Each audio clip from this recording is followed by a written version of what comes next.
everyone, Natasha here, and around my home today it is Friday. It is September 1st, so happy September. And we're also moving on to another episode in our Beautifully Organized in 52 Weeks series. So stay tuned for that, and welcome to my primary bedroom.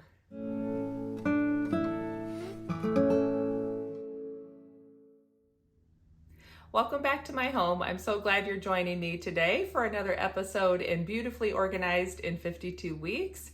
All year long, we've been working on going through the card deck by Nikki Boyd. I have it linked in the description if you want to get your own, or you can always just follow along with me. Basically, each week we're going through just one card and working on that project around our homes.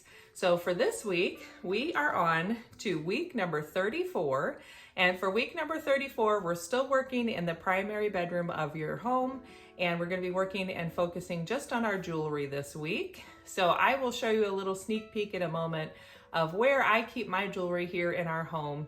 I have a small collection of fine jewelry, quite a few pieces that are just casual everyday jewelry, and of course some pieces that are hand-me-downs from family. Some of them are not exactly heirlooms, but they're sentimental pieces that I've gotten from great-grandmothers, my mom, different people like that. So it's fun to have those pieces. I don't wear them as often as some of my everyday jewelry, but every once in a while I get those pieces out as well. So what I did several years ago when I was working on really trying to create our primary bedroom to be the relaxing and rejuvenating place that I wanted it to be, I made a little DIY jewelry holder for some of my hanging earrings, the kind that have just a little hook that you can hook through your ear.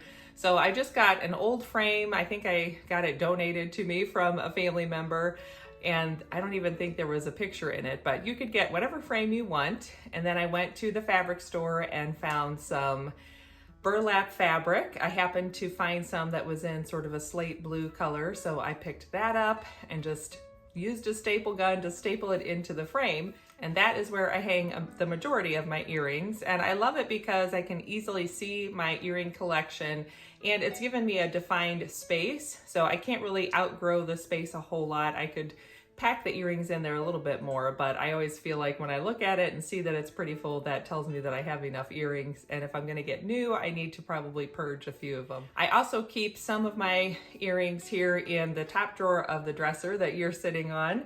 So this is where I keep my post earrings and my stud earrings. I also keep some of my nicer jewelry, my necklaces, my bracelets, and anything that really doesn't have a different home. This is where it goes. So it's nice to know that's where I can find that smaller, finer jewelry is in this top drawer.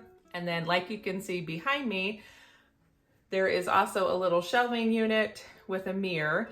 And on those hooks, I hang some of my bigger necklaces that are a little more just costume jewelry or everyday jewelry. So it's nice because I can easily see that collection too and grab it. I'm definitely a visual person, so I like to be able to see my things to know what I'm going to be choosing, but I don't need it to look chaotic and disorganized because then it just stresses me out. So if I have it kind of as a contained and orderly collection, then it seems like I can make that work. And again, it gives me a confined space to hold it in, so I can't really outgrow those three hooks. Otherwise they just won't work anymore. Things will start falling off. So it's given me a good way to keep a minimal collection. I still feel like I have plenty of options, but I don't go crazy buying jewelry all the time because I know I already have a lot that I see every day. So this week we're going to be working on looking at our jewelry, pulling out the pieces we no longer wear. If it's just costume jewelry or casual jewelry that doesn't have a whole lot of value, of course you can donate it or pass it on to someone. If it's something that is finer jewelry, you can definitely get it appraised and perhaps try to sell it. There's a couple of ways you can go with that. And as you're working, feel free to shine up and clean up your jewelry. Every once in a while, I will wear a ring I haven't worn in a while and notice that it looks a little tarnished or a little dull. And so that's a good reminder to me to grab my Jordan Essentials Salt Scrub at my kitchen sink because it works great to shine up my jewelry. So as I'm scrubbing my hands and getting a nice little pampering and exfoliating treatment on my hands, then I can also scrub and clean up my jewelry, and in the end everything looks shiny and bright and my hands feel great. So however you like to clean jewelry, this is a reminder to do a little bit of that this week as you go through the process.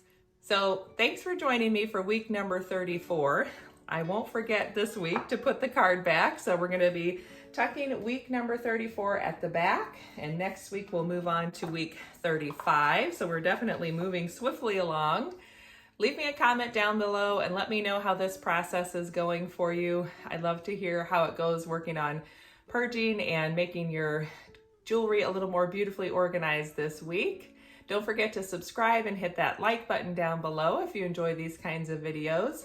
I will be back on Sunday with my September planner setup in my Jane's Agenda disc-bound planner, as well as an unboxing of the items that I got on their 10th anniversary sale, so that's pretty fun. And then on Tuesday, I'll be back for my Tiny Tidy Tuesday video. Thanks again for joining me. Have a great September and a good week ahead, and I'll look forward to seeing you next time. Bye.